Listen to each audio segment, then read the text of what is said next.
আসসালামু আলাইকুম। 18 বাংলা গ্রামগঞ্জের খবরে সবাইকে স্বাগত জানাচ্ছি। আমি ভাবনা আহমেদ। শুরুতেই বিআরবি কেবল সংবাদ শিরোনাম।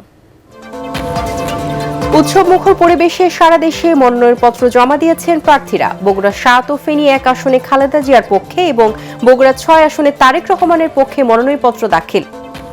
তীব্র শীতে বিপর্যস্ত দেশের উত্তর পশ্চিমাঞ্চল, টানা দ্বিতীয় দিনের মতো দেশের সর্বনিম্ন তাপমাত্রা রেকর্ড 10 ডিগ্রি সেলসিয়াস কিশোরগঞ্জের নিকলিতে। বরিশাল ঢাকা রুটে লঞ্চ চলাচল বন্ধ। চাঁপাইনবাবগঞ্জে 2 কেজি 150 গ্রাম পাউডার ও ককটেল তৈরির সরঞ্জাম জব্দ। যশোর বাঘারপাড়ায় 14টি ককটেল ও দেশীয় অস্ত্র সহ এক ব্যক্তিকে গ্রেপ্তার করেছে র্যাব। এবং গত বছর ভালো দাম পাওয়ায় এবারও অধিক জমিতে পেঁয়াজ চাষে ঝুঁকেছেন ফরিদপুরের কৃষকরা। বাজার দর ভালো থাকায় খুশি তারা।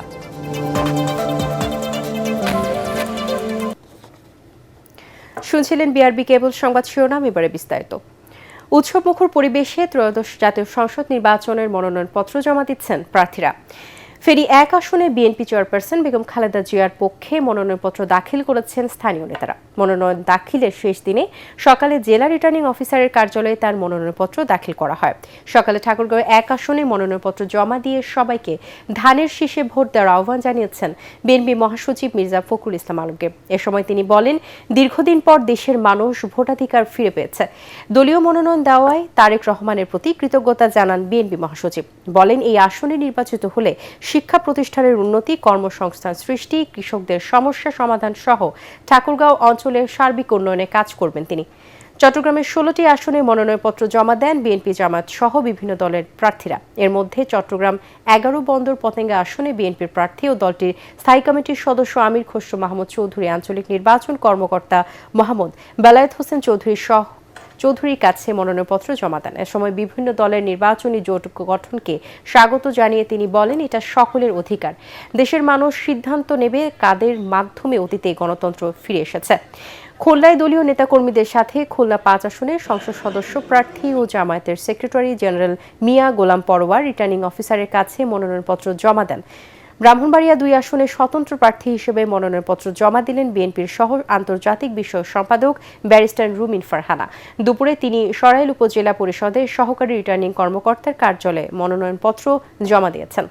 কুমিল্লা 11টি আসনের প্রার্থীরা জেলা রিটার্নিং কর্মকর্তা ও সহকারী রিটার্নিং কর্মকর্তার কাছে মনোনয়নপত্র জমা দিয়েছেন। সকালে কুমিল্লা 1 আসনের বিএনপির প্রার্থী ডক্টর খন্দকার মোশাররফ হোসেন সহকারী রিটার্নিং কর্মকর্তার কার্যালয়ে মনোনয়নপত্র জমা দেন। কুমিল্লা 11টি আসনে 139টি মনোনয়নপত্র সংগ্রহ করেন প্রার্থীরা। তাদের মধ্যে বিএনপির 31 জন, জামায়াত ইসলামীর 12 জন, এনসিপির 2 জন ও স্বতন্ত্র 22 জন রয়েছেন। নোয়াখালীর চাটখিল সোনাইমুড়ি 1 আসন আংশিক থেকে বিএনপির মনোনীত প্রার্থী হিসেবে জেলা রিটার্নিং কর্মকর্তা মোহাম্মদ শফিকুল ইসলামের কাছে মনোনয়নপত্র জমা দিয়েছেন দলের চেয়ারপারসনের উপদেষ্টা ব্যারিস্টার এম মাহবুব উদ্দিন খোকন।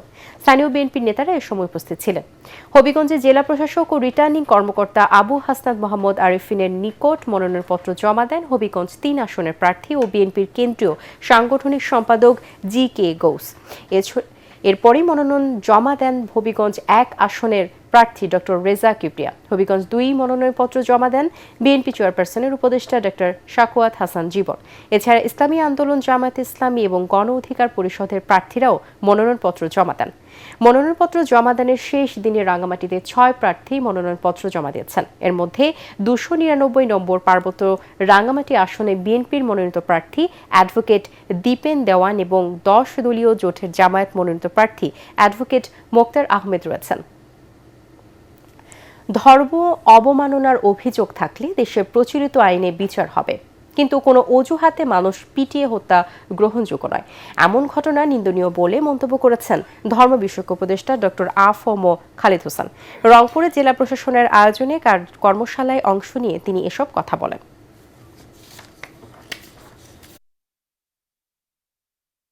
কেউ যদি ধর্ম অবমাননা করে থাকে, করতে পারে, ফেসবুক ওপেন প্ল্যাটফর্ম করে, তার জন্য আমাদের তো নির্ধারিত আইন আছে, সরকার আছে, ল এনফোর্সমেন্ট এজেন্সিস আছে, জাস্টিসরা আছে, তার বিচার হবে তিনি তো করে থাকেন। কিন্তু এটার একটা অজুহাত তোলে কোনো মানুষকে পিটিয়ে মারা এবং তাকে পুড়িয়ে ফেলা, এটা একটা জঘন্যতম কাজ। গেল কয়েকদিনে তীব্র শীতে বিপর্যস্ত দেশের উত্তর পশ্চিমাঞ্চল। এর মধ্যে টানা দ্বিতীয় দিনের মতো দেশের সর্বনিম্ন তাপমাত্রা রেকর্ড করা হয়েছে কিশোরগঞ্জের নিকলী উপজেলায়। সকালে হাওর অধ্যুষিত নিকলীতে তাপমাত্রা নেমে আসে 10 ডিগ্রি সেলসিয়াসে, যা দেশের সর্বনিম্ন বলে জানিয়েছে আবহাওয়া অধিদপ্তর। এর আগে গতকাল নিকলীতে তাপমাত্রা রেকর্ড করা হয় 9.8 ডিগ্রি সেলসিয়াস। এছাড়া যশোর, চুয়াডাঙ্গা, কুড়িগ্রাম, পঞ্চগড়ের তাপমাত্রা সবচেয়ে বেশি কমেছে। সীমান্তবর্তী জেলা শেরপুরে দিন রাত কুয়াশায় ঢাকা থাকছে জনপদ। ঘন কুয়াশা ও কনকনে হিমেল হাওয়ায় মানুষের স্বাভাবিক জীবনযাত্রা ব্যাহত হচ্ছে। শ্রমজীবী মানুষ কাজকর্ম করতে গিয়ে ভোগান্তিতে পড়ছেন। নিম্ন আয়ের মানুষ খড়কুটো জ্বালিয়ে শীত নিবারণের চেষ্টা করছেন। শীতের কারণে ঠান্ডাজনিত রোগ বালাই বাড়ছে। এদিকে চুয়াডাঙ্গায় দুদিন ধরে সূর্যের দেখা মেলেনি, এতে জনজীবন বিপর্যস্ত হয়ে পড়েছে। নিম্ন আয়ের খেটে খাওয়া মানুষ সবচেয়ে বেশি বিপাকে পড়েছে। দুর্ঘটনা এড়াতে হেডলাইট জ্বালিয়ে যানবাহন চলাচল করছে। জেলা আবহাওয়া কর্মকর্তা জানান, সকালে চুয়াডাঙ্গার সর্বনিম্ন তাপমাত্রা রেকর্ড করা হয় 12.6 ডিগ্রি সেলসিয়াস।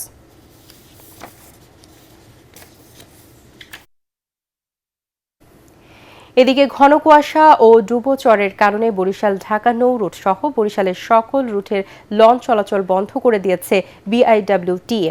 হঠাৎ করে লঞ্চ চলাচল বন্ধ করে দেওয়ায় রাতে বরিশাল ঘাটে এসে কয়েক হাজার যাত্রী ফিরে গেছে।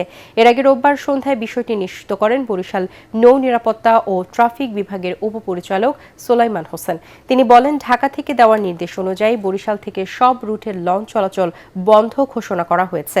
পরবর্তী নির্দেশ না দেওয়া পর্যন্ত এই সিদ্ধান্ত কার্যকর থাকবে। সারা বাংলাদেশেই শৈত্যপ্রবাহ চলতেছে এবং তার সাথে ঘন কুয়াশা বিরাজমান। এর প্রেক্ষিতে নৌযান এবং যাত্রী যানমালের নিরাপত্তার স্বার্থে এবং কর্তৃপক্ষের সিদ্ধান্তক্রমে আমরা সন্ধ্যা 6টার পর থেকে সকল নৌযান চলাচল বরিশাল থেকে বন্ধ রাখা হয়েছে। ত্রয়োদশ জাতীয় সংসদ নির্বাচনকে সামনে রেখে লক্ষ্মীপুর 3 সদর আসনে বইছে নির্বাচনী হাওয়া। অনানুষ্ঠানিক গণসংযোগ আর প্রচারণা চালাতে প্রার্থীরা ছুটছেন ভোটারদের দ্বারে দ্বারে, দিচ্ছেন নানা প্রতিশ্রুতি। লক্ষ্মীপুর প্রতিনিধি মেহরাজ উদ্দিন রবিনের পাঠানো রিপোর্ট জানাচ্ছেন ফারহিন ইসলাম টুম্পা। লক্ষ্মীপুর 3 আসনে 1986 সালে জাতীয় পার্টি এবং 1991 থেকে 2008 পর্যন্ত বিএনপি প্রতিনিধিত্ব করে। 2014 থেকে একতরফা নির্বাচনে আওয়ামী লীগের দখলে চলে যায় এই আসন। এবার সেই আসনগুলো পুনরুদ্ধারে মরিয়া বিএনপি। লক্ষ্মীপুর 3 আসনে ধানের শীষ প্রতীক নিয়ে মাঠে রয়েছেন বিএনপির যুগ্ম মহাসচিব শহীদউদ্দিন চৌধুরী অ্যানি। জানান, নির্বাচিত হলে কৃষিভিত্তিক শিল্পনগরী এবং যোগাযোগ ব্যবস্থার উন্নয়নে কাজ করবেন তিনি। আমার যে পরিকল্পনা সেটা হলো কৃষিভিত্তিক অর্থনৈতিক যে জোন যদি আমি গড়ে তুলতে পারি, তাহলে আমি লক্ষ্মীপুরকে সমৃদ্ধির পথে এগিয়ে নিয়ে যেতে পারবো। এজন্য আমার একটা স্লোগান যে কৃষিভিত্তিক অর্থনীতি, লক্ষ্মীপুরের সমৃদ্ধি। পরিবর্তনের বার্তা দিয়ে নতুন মুখ নিয়ে আসনটির দখল নিতে চায় জামায়াত। ঢাকা মহানগর উত্তরের সেক্রেটারি ডক্টর রেজাউল করিম দলীয় প্রতীক দাঁড়িপাল্লা নিয়ে যাচ্ছেন ভোটারদের কাছে।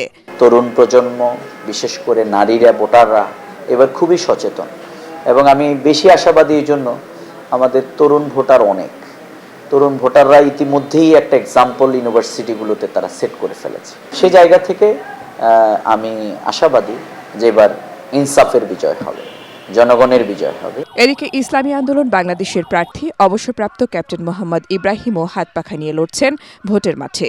যদি সুষ্ঠু নির্বাচন হয়, ইনশাল্লাহ ইসলামী আন্দোলন জয় লাভ করবে। যেহেতু সবাই হাত পাখাকে ভালোবাসে, ইসলামী আন্দোলন সবাই একটা পরিবর্তন চায়। তবে ভোটাররা বলছেন, মাদক সন্ত্রাসমুক্ত এলাকা গড়ার পাশাপাশি নারী অধিকার, শিক্ষা এবং অবকাঠামো উন্নয়নে কাজ করবে এমন কাউকেই চান তারা। আমরা চাই একজন সৎ ব্যক্তিকে লক্ষ্মীপুর সদর 3 আসনে এমপি হিসেবে।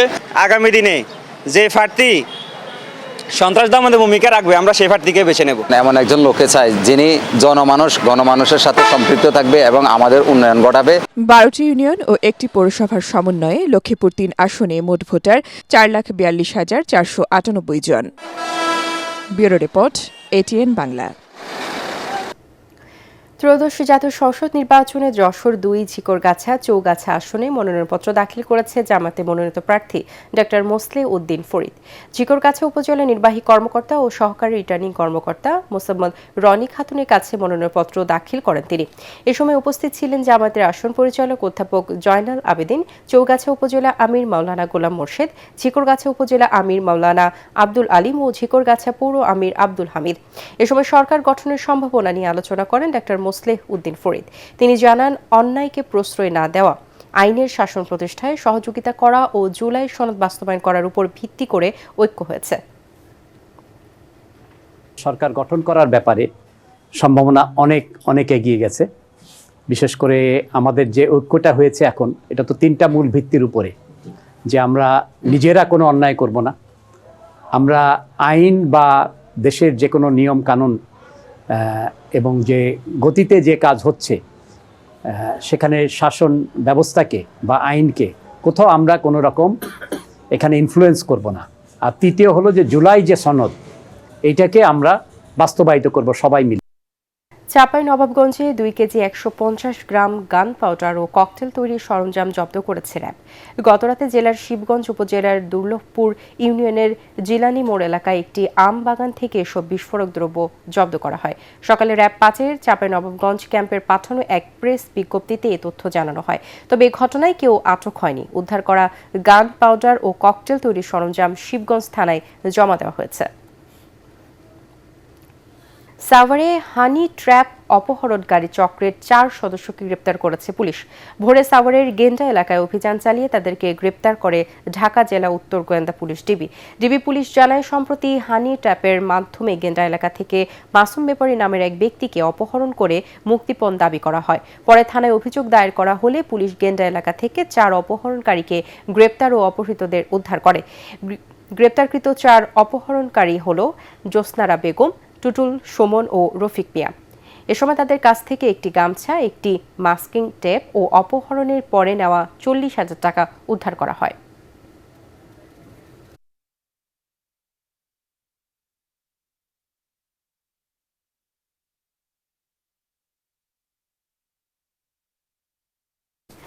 ত্রয়োদশ জাতীয় সংসদ নির্বাচনে বাগেরহাট 3 আসনে ধানের শীষ প্রতীকে মনোনয়নপত্র জমা দিয়েছেন শেখ ফরিদুল ইসলাম। তখন তার সাথে উপস্থিত ছিলেন রামপাল উপজেলা বিএনপির সভাপতি শেখ হাফিজুর রহমান তুহিন, সাবেক সিনিয়র সহসভাপতি মোস্তফা কামাল পাটোয়ারি হালিম, মংলা উপজেলা সভাপতি মান্নান হাওলাদার, সাধারণ সম্পাদক আবু হোসেন পনি সহ অন্যান্য নেতাকর্মীরা। আজকে বাংলাদেশের প্রতি সেই সময় নিজে যেমন নেতাকর্মীদের পাশে ছিলেন এবং একইভাবে তিনি গত বছর ভালো দাম পাওয়ায় এবারও পেঁয়াজ চাষে ঝুঁকেছেন ফরিদপুরের কৃষকরা। মাঠে মাঠে এখন মুড়ি কাটা পেঁয়াজ ক্ষেতের বাড়তি যত্ন নেওয়ার ব্যস্ত তারা। তবে মৌসুমের শুরুতে সার সংকটে ফলন বিপর্যয়ের আশঙ্কা অনেক কৃষকের। ফরিদপুর প্রতিনিধি কামরুজ্জামান সোহেলের রিপোর্ট জানাচ্ছেন ফারহিন ইসলাম টুম্পা। দেশের মোট চাহিদার বড় একটি অংশ আসে ফরিদপুরের উৎপাদিত পেঁয়াজ থেকে। বছর শেষে এরই মধ্যে মুড়ি কাটা পেঁয়াজ বাজারে উঠতে শুরু করেছে। বাজার দর ভালো থাকায় খুশি কৃষকেরা। বর্তমান যে বাজার আছে, এই বাজার থাকলে আশা করা যায় যে আমি লাভবান হইতে পারবো। এবার আশা করা যায় যে বাজারটা ভালো আছে, যার কারণে পেঁয়াজ খেতে আমরা ভালো মতো যত্ন নিতেছি। ক্ষেতের অবস্থা ভালো, 10 থেকে 15-20 দিনের ভিতরে আর কি পেঁয়াজটা উঠবে। তবে মৌসুমের শুরুতে সারের কৃত্রিম সংকটের অভিযোগ কৃষকদের। এ নিয়ে সরকারের হস্তক্ষেপ চান তারা। গত বছর কিনছি 800, 900, 1000, এবার হলো 1500-1600 টাকা বস্তা, 1700 এরকম। যদি সার ওষুধের দামটা একটু কমতো তাহলে আমরা পেঁয়াজ বেশি করে লাগাতে পারতাম। কাঙ্ক্ষিত মাত্রায় পেঁয়াজের ফলন পেতে পরিপক্ক পেঁয়াজ উত্তোলনের পরামর্শ স্থানীয় কৃষি বিভাগের। আমরা কৃষকদের পরামর্শ দিচ্ছি যে পেঁয়াজটা পরিপক্ক করে তারপর যদি তারা উঠায় তাহলে তাদের যে উৎপাদনটা, সেই উৎপাদনটা তারা সঠিক মাত্রায় পাবে। ফরিদপুরে এবছর 5285 হেক্টর জমিতে পেঁয়াজের আবাদ হয়েছে। Bureau report, ATN Bangla. আবহাওয়া অনুকূলে থাকায় সীমান্তবর্তী জেলা শেরপুরে সরিষার ভালো আবাদের পাশাপাশি বাম্পার ফলনে আশা করছে কৃষি বিভাগ। কৃষকরা জানান, আমন ধান কাটার পরপরই সরিষা চাষ করা যায়। এতে সেচ, সার ও কীটনাশকের খরচ তুলনামূলক কম লাগে এবং 2 মাসের মধ্যে ফলন ঘরে তোলা যায়। সরিষা আবাদে প্রতি বিঘায় আয় হয় 10 থেকে 12,000 টাকা, যা অন্যান্য ফসলের তুলনায় বেশি লাভজনক। শেরপুর জেলা কৃষি সম্প্রসারণ অধিদপ্তরের উপপরিচালক কৃষিবিদ শাকওয়াত হোসেন জানান, জেলায় এবছর লক্ষ্যমাত্রা ছাড়িয়ে 19,264 হেক্টর জমিতে সরিষার আবাদ হয়েছে। এর মধ্যে 16,400 হেক্টর জমির জন্য কৃষকদের বিনামূল্যে সার ও বীজ দেওয়ার পাশাপাশি সার্বক্ষণিক পরামর্শ দিয়েছে কৃষি বিভাগ। পরবর্তী সংবাদ দেখার আমন্ত্রণ জানিয়ে এখনকার মতো শেষ করছি ATN বাংলার সংবাদ। ইউটিউবে দেখতে ব্রাউজ করুন youtube/ATN বাংলা নিউজ। ধন্যবাদ সবাইকে।